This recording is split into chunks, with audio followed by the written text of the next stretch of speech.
Hello student, welcome to online agriculture e platform. स्वागत है आप सभी का।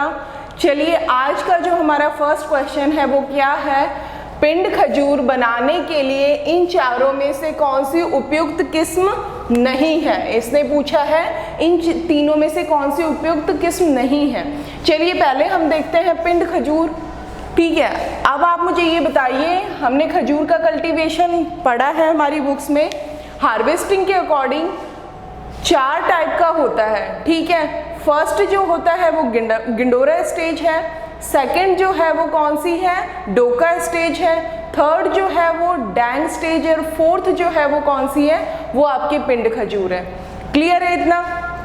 अब आपको पता है गंडोरा स्टेज जो होती है उसमें जो आपका फ्रूट होता है वो ग्रीन कलर का होता है, इमेच्योर होता है, बिल्कुल मिठास नहीं होगी उसमें, वो बीटर होगा, हल्का सा कड़वापन लिए हुए होगा।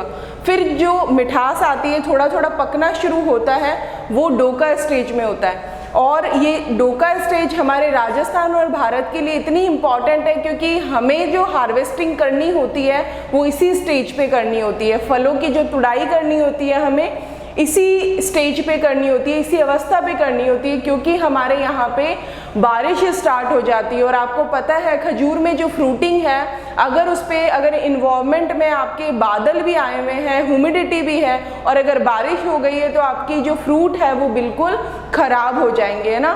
एक ही अगर पहली ही बारिश उन पे गिरी तो भी वो खराब हो जाएंगे। तो इसलिए बारिश से पहले हमें, रेनफॉल स्टार्ट होने से पहले हमें डोका स्टेज में हार्वेस्टिंग करनी पड़ती है। ठीक है, राजस्थान और इंडिया में।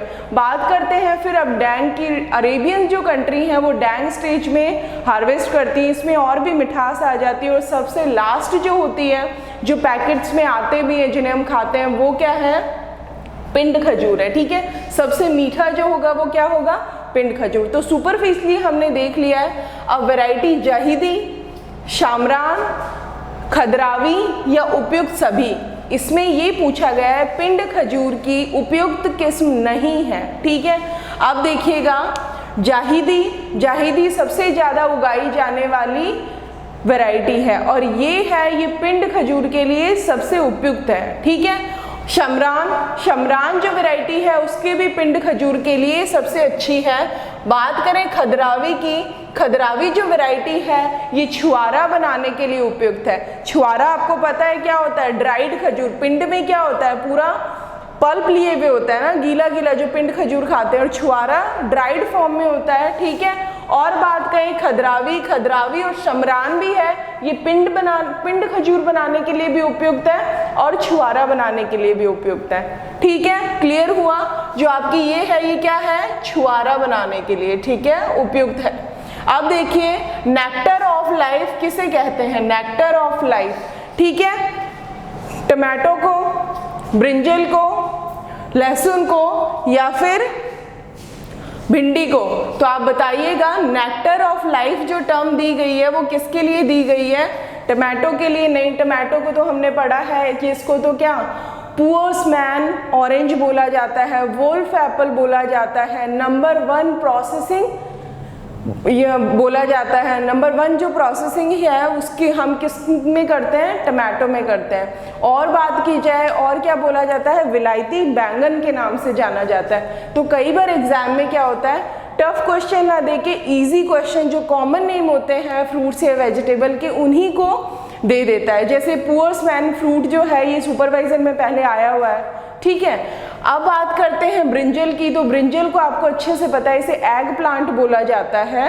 ठीक है, नेक्टर ऑफ लाइफ जो बोला जाता है वो किसको बोला जाता है, गार्लिक को बोला जाता है। ठीक है, किसको बोला जाता है, गार्लिक को बोला जाता है। और आपको पता है भिंडी को क्या बोला जाता है, ओकरा बोला जाता है। सबसे ज्यादा जो क्रोमोसोम नंबर कितने होते हैं, 130। फैमिली क्या है, मालवेसी।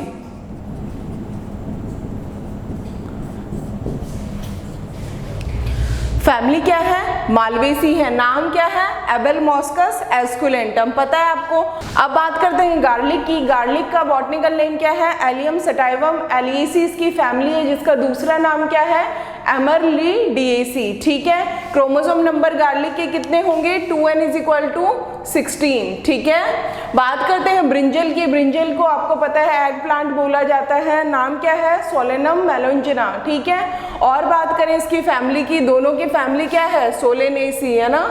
और क्रोमोसोम नंबर कितने हैं? 2n = 24। टमाटो की बात करें, सोलेनम लाइकोपर्सिकम या लाइकोपर्सिकम एस्कुलेंटम आपने पढ़ा है, सेम है, क्रोमोसोम नंबर 2n = 24। बाकी हम नेक्स्ट थर्ड क्वेश्चन में देखते हैं, अनार की क्षारीय भूमि के लिए उपयुक्त जो किस्म है वो कौन सी है? जोधपुर रेड है, गणेश है, जालौर सीडलेस है या फिर ज्योति है। बताएं इन चारों में से क्षारीय भूमि, तो आपको पता है राजस्थान में जो मृदा का टाइप है वो क्या है? क्षारीय मृदा है ना। के लिए उपयुक्त किस्म कौन सी है? जोधपुर रेड, गणेश, जालौर सीडलेस या ज्योति। अब बात करते हैं इसकी, जालौर सीडलेस जो है वो क्षारीय भूमि के लिए सबसे उपयुक्त किस्म है। ये इंपॉर्टेंट क्वेश्चन है।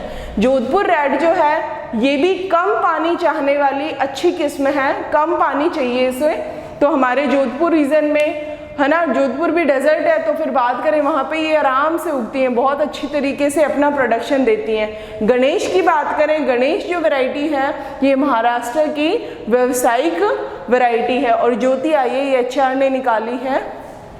ठीक है, बात करते हैं आम की मंजीरा, इंपॉर्टेंट है। आम की जो मंजीरा किस्म है ये किसका क्रॉस है? किसका क्रॉस है भाई? देखते हैं, आम्रपाली जनार्दन पसंद का है, रुमानी और या नीलम का है, अल्फांसो बैंगनपल्ली या बैंगनपल्ली अल्फांसो। बताएं इसका क्रॉस क्या है? मंजीरा जो है ये क्या है? ये ड्वार्फ वैरायटी है, ड्वार्फ वैरायटी। जैसे आपने आम्रपाली हाई डेंसिटी के लिए पढ़ी है ना, मंजीरा भी क्या है? ड्वार्फ वैरायटी है। तो आम्रपाली और जनार्दन पसंद की बात करें तो ये किसका क्रॉस है? ये क्रॉस है अंबिका का, अंबिका वैरायटी का क्रॉस है। ठीक है, और ये कहाँ से निकली है? CISH, सेंट्रल इंस्टीट्यूट ऑफ सब ट्रॉपिकल हॉर्टिकल्चर। कहाँ पे सिचुएटेड है ये सिचुएटेड है लखनऊ। ठीक है, आपका जो आंसर है वो है रुमानी इंटू नीलम। तो आपको पता है ये क्या है? फीमेल है और ये मेल है। ठीक है, रुमानी और नीलम का जो क्रॉस है वो क्या है? मंजीरा है। रुमानी और नीलम का क्रॉस क्या है? मंजीरा है। बात करते हैं अब बैंगनपल्ली और अल्फांसो की। बैंगनपल्ली और अल्फांसो जो है वो क्या है? अर्का अरुणा। अब आप बताएं, अर्का जो अरुणा है वो किसने निकाली होगी? IAHR। IAHR कहाँ है? बेंगलुरु। ठीक है, और अल्फांसो और बैंगनपल्ली जो है वो क्या है? अर्का पुनित है, अर्का पुनित। ये कुछ नहीं किया है, देखिएगा इसमें बैंगनपल्ली फीमेल का लिया है और इसमें है अल्फांसो मेल, और उसमें अल्फांसो फीमेल है और बैंगनपल्ली मेल है। ठीक है, पहले आपको पता है ना फीमेल होती है और फिर मेल होता है। ठीक है, तो ये अर्का अरुणा है और ये अर्का पुनित है, और जनार्दन, आम्रपाली और जनार्दन पसंद अंबिका का क्रॉस है, रुमानी और नीलम जो है वो मंजीरा का क्रॉस है। क्लियर हो गया इतना? अब देखिए 5th number question, super easy question है ये। अमरूद किसका समृद्ध स्रोत है? ठीक है, 5th नंबर क्वेश्चन है, बहुत इजी क्वेश्चन है, आप इसे अच्छे से देखिए। अमरूद किसका समृद्ध स्रोत है? अमरूद में कौन से विटामिन की मात्रा अधिक पाई जाती है? Vitamin A, vitamin B, vitamin C and vitamin E। तो आप सबको मुझे पता है आंसर आता है इसका, ये क्या है? Vitamin C। विटामिन C को दूसरे में क्या बोलते हैं? एस्कॉर्बिक एसिड बोलते हैं, है ना। सबसे ज्यादा जो विटामिन C होता है वो किस में होता है? बारबेडस चेरी में होता है। अगर बारबेडस चेरी ऑप्शन में ना हो तो फिर आंवले में होता है। क्लियर है? विटामिन A की बात करें तो आपको अच्छे से पता है जो येलो फ्रूट होते हैं उनमें विटामिन A की मात्रा अधिक होती है। अगर फ्रूट क्रॉप में बात करें तो विटामिन A सबसे ज्यादा किस में होगा? मैंगो में होगा ना, किंग ऑफ फ्रूट में होगा। तो मैंगो में विटामिन A की मात्रा बहुत होती है। उसके बाद पपाया में होती है, कितनी होती है? कई बार यूनिट भी पूछ ली जाती है, तो आप लोगों को अच्छे से पता है 4800 IU। ठीक है, 100 ग्राम में। तो ये क्या है? इंटरनेशनल यूनिट है ना, 4800 जो आयु है वो क्या है, पल्प की। विटामिन ए हमें मैंगो से मिलता है। और बात करें किससे, पपाया से। पपाया से आपको पता है 2020 आयु मिलता है, ठीक है। बात करते हैं विटामिन ए, तो विटामिन ए का क्या नाम होता है, अच्छे से पता है, कैरोटीन या फिर रेटिनोल होता है।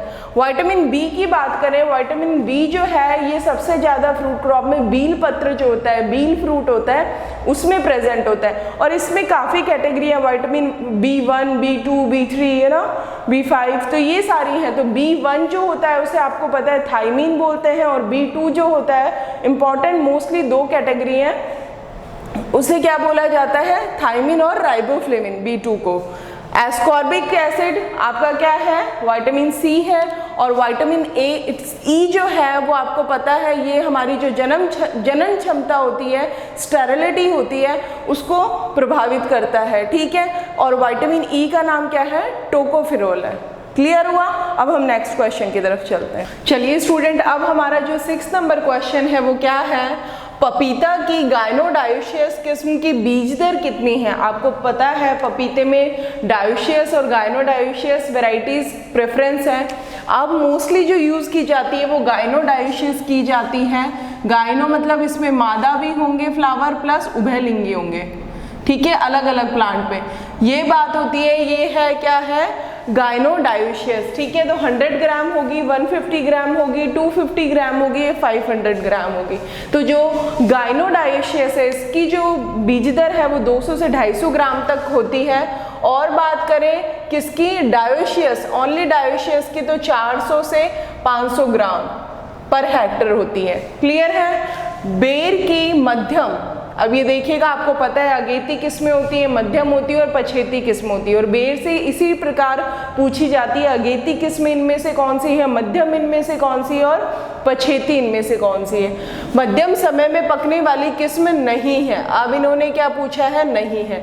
ये नहीं लगा के क्वेश्चन को और भी थोड़ा बढ़िया कर देते हैं। सेब, उमरान, जोगिया या मुंडिया, इन चारों में से कौन सी मध्यम समय में पकने वाली बेर की उपयुक्त किस्म नहीं है, ठीक है। तो आपको पता है सेब है, सेब जी बिल्कुल, सेब हो गया, ये मध्यम पकने वाली है। फिर बात करते हैं जोगिया मध्यम है, मुंडिया मध्यम है, कैथली भी मध्यम पकने वाली है। फिर अगेती में कौन कौन सी आती है, अगेती में आपको पता है गोला आती है, थार सेविका आती है ना, थार सेविका आती है, थार युवराज आती है। तो ये कुछ अब इसमें बात की जाए पछेती की, देखिए उमरान जो है वो कैसी है, पछेती, ठीक है। क्लियर हुआ। जो आपकी सेब है ये मध्यम है, जोगिया है ये भी मध्यम है, और मुंडिया जो है ये भी मध्यम है, कैथली भी मध्यम है, ठीक है। और हमने बात की थी अगेती की, तो अभी पढ़ा है गोला है, थार सेविका है, थार युवराज है, और भी कई वैरायटी जो इम्पोर्टेंट है वो आती हैं, ठीक है। गुलाब की बात करें, गुलाब की कौन सी स्पीसीज में, इंपॉर्टेंट क्वेश्चन है, तेल का प्रतिशत या तेल की मात्रा अधिक पाई जाती है। आता है क्वेश्चन ये वाला, इंपॉर्टेंट क्वेश्चन है। रोजा सेंटिफोलिया, रोजा डेमेसियाना, रोजा मल्टीफ्लोरा, और क्या है, रोजा इंडिया वर ओडोराटा। इन चारों में से आपको बतानी है रोज की ऐसी कौन सी प्रजाति, कौन सी स्पीसीज है जिससे तेल की मात्रा जो होती है वो अधिक निकलती है। तो देखिएगा रोजा डेमेसियाना जो है इसमें जो है ये तेल की मात्रा अधिक निकलती है, 0.4% तेल निकलता है।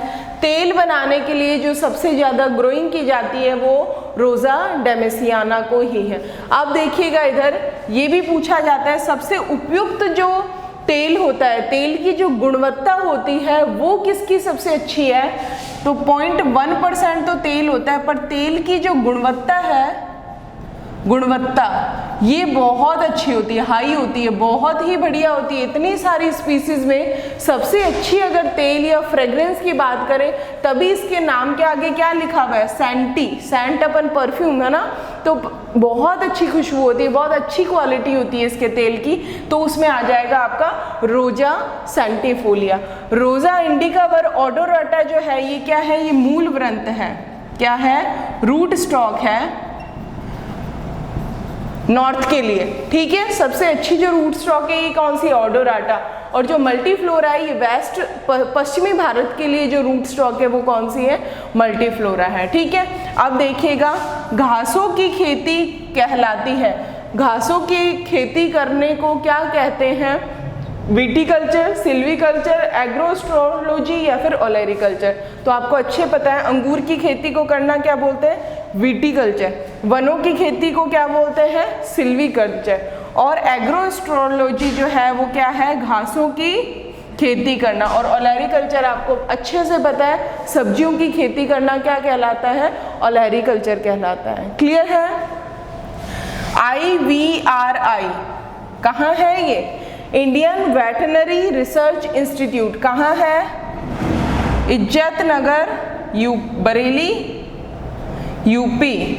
ठीक है, अब इसने पूछा है इसकी स्थापना कब हुई है, 1984 में, 2000 में, 1962 में या 1946 में। तो देखिएगा IVRI यानी इंडियन वेटनरी रिसर्च इंस्टीट्यूट जो है उसकी स्थापना कब हुई है, 1984 में हुई है। इसके साथ 1984 में किसकी आई हुई है, Indian institute of pulse research जो कानपुर में है, उसकी स्थापना भी 1984 में हुई है। 2000 की बात करें तो central institute of arid horticulture कहाँ स्थित है, बीकानेर में, है ना, राजस्थान। इसकी स्थापना जो हुई है वो कब हुई है, 2000 में हुई है। बात करें 1962 की, 1962 में central sheep and wool research institute कहाँ है, मालपुरा, अविका नगर, टोंक, इसकी स्थापना हुई है। और Indian grassland and fodder research institute जो है कहाँ है, झांसी में, इसकी स्थापना भी कब हुई है, 1962 में हुई है। बात करते हैं 1946 की, 1946 में जो स्थापना हुई है वो सेंट्रल राइस रिसर्च इंस्टीट्यूट जो कहाँ पे है, कंटक उड़ीसा में है, उसकी स्थापना हुई है। तो आपके ये जो क्वेश्चन है ये यहाँ होते हैं कंप्लीट। अच्छे से प्रिपरेशन कीजिएगा, जल्द ही मिलेंगे नेक्स्ट वीडियो में। Thank you so much.